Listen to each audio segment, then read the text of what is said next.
play, be they a man or a woman, and they're not quite sure of the problems that will confront them. They become very inexperienced. We do not prepare people to be husbands, wives, fathers, mothers, daughters, sons, brothers, or whatever. People are thrown together arbitrarily, and as a result... Do you have a suggestion? Yes, I have a suggestion that we try to develop a society that instead of putting all its motivation on developing profits for large corporations, that we in fact provide for services for the total population in a way that is humane, non-sexist, and non-racist. Would you suggest we get into the schools with this, or when do we begin educating? It starts in the schools, it starts in individuals, it starts with commercials we see on TV that undermine the individual members of families, it starts with movies, it starts with our entire value system. Thank you. Jim, I found that we use money as a form of doing things, but we must remember what money is put into preventive care. You find a home where the mother's under stress and she has 2 or 3 small children. Where can she go to get help? She doesn't have enough to make it.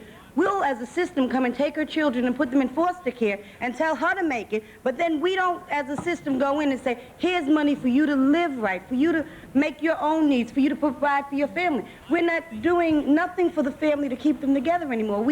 We talk about keeping families together, but where's the preventive money? The money should be there so that we can prevent. If you find a home where there's a need, we can bring the money in and make the family stay together. Help the family. You give people $200, $300 a month and say, hey, live. Like the gentleman said, we've never been taught, a lot of people, to be mothers, fathers, children. Let's start teaching these people to be, for the roles they're in. I think we'd have a better society if people were prepared for the roles they have to take. Like talking about money again. You'd like a course in teaching us how to be human beings. That would help. That would help. Jim, I have someone over here Yes, who's been Roseanne. trying to get a few words in for a few minutes, and he has a point to make about stress on a particular member of the family. Who is that? Okay, well, see, I work with, my name is Larry Diamond. I work with the organization Advocates for Children. We're a citywide organization, and we deal with adolescents. And, okay, adults, which we are under stress. But the young people are under a lot more stress from the standpoint of they see our needs. They want to help. Okay, they're being pushed out of schools, and there's no way for them to get a job. They're unskilled. They're under distress, and then what do? They turn to the streets. Okay, they turn to drugs, alcoholism, and then what happens? So how do you cope with that? What sort of advice do you have? Okay, what I say is, goes back to what the brother was saying over there. Education, you got to start investing in people. The president is pulling back on youth jobs this summer. What are they going to do? But how does a family cope with this? The family?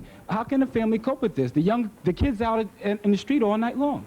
Listen, he's trying to make money. We're going to continue with this, but I have a panel to bring down. We'll discuss this part, and we'll open it up again to the audience as well.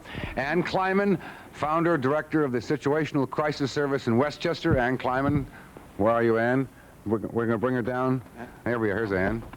And Peggy Papp, the co-director of the Brief Therapy Project at the Ackerman Family Institute here in New York.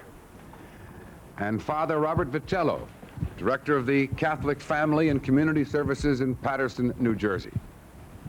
Now, as our panel is getting situated, a lot of you must have a lot of stress in your families, and we would like to hear something about it. Remember, when you call area code 212-955-9200, you are completely anonymous if you choose to be.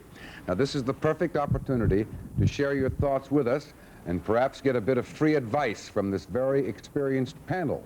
Remember that we're on a 7-second delay, so you'll have to please now, I stress that, turn the volume on your television set all the way down to talk with us. Now to our panel and Carol.